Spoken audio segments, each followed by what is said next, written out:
Hey everyone, welcome back to another release of Language Roadmap, a catalog for language learners to help them find the best content to watch or read or listen to next in their language learning journey. So this week we're going over recommendations. It's a big feature that we've wanted to do for a while now, and it's finally here, and we're happy to release it and tell you about it.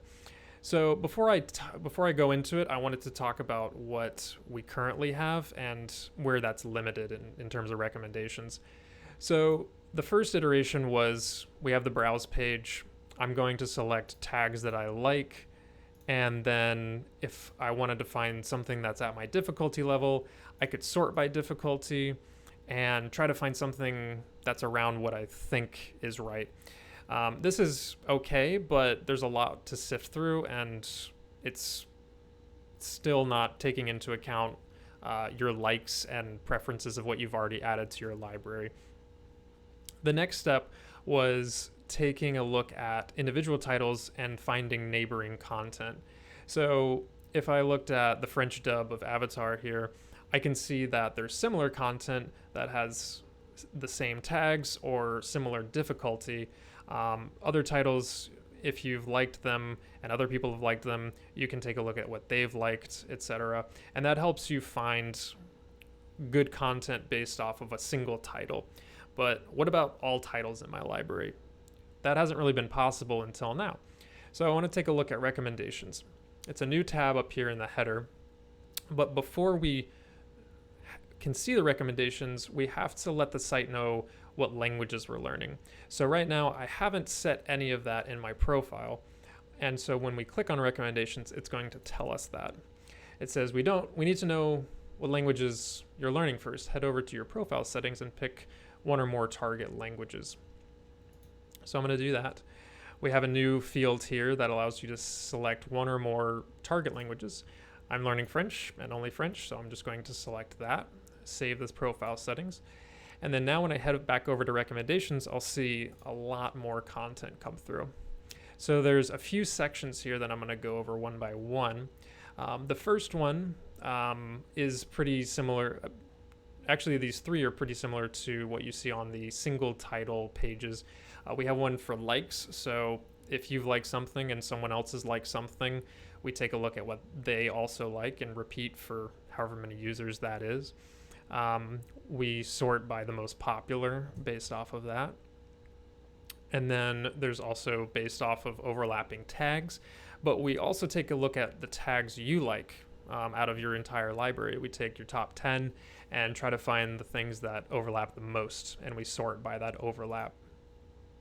And then the final, or the fourth section here is difficulty, similarity. And so we take a look at what's in your library, what's the median, as well as the average difficulty in your library of, and try to find titles with similar difficulty. This is something we're still kind of playing around with because people could consume things of all range of difficulties. So we're still playing around with this one, but I think it's good enough to start playing around with as a user. So, and then at the very top, we kind of combine all of this into what we call the top picks. This is based off of preferences such as tags and similar difficulty. So we will try to combine all of this into what theoretically is compelling and comprehensible input. It's titles that you like in terms of genre or theme, as well as similar difficulty. And so we see that the first title here is this OSS movie. We also see it in the tag-based list and the difficulty-based list. And so anytime it's in multiple lists, it's going to appear here as well. But this is just kind of another representation of what the other three lists are. But that's the big one. Another feature that I wanted to call out is rankings have been drastically improved. There was a bug in the algorithm which made new content that was unranked inflate the difficulty scores of the content that had been ranked by users. And so we were getting, beginning content that was like in the 70s or 80s instead of in the teens or the single digits.